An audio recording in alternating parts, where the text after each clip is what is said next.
As long as you got Jesus, yeah, I know I got Jesus. But sometimes I wish I could feel his physical arms. I need to know I'm not in this cave by myself.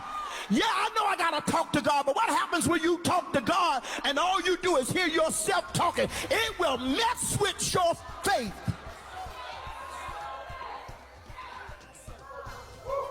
So who do you talk to when you're going through a lonely place? How do you survive it? I'm gonna tell you who you talk to. Talk to yourself.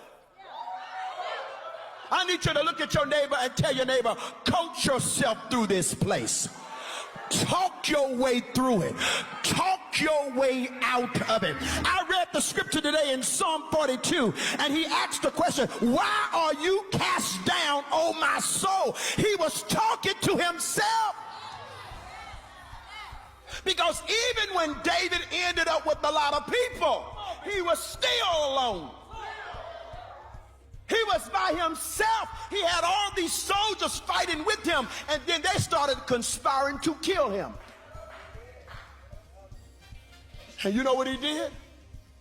He encouraged himself in the Lord.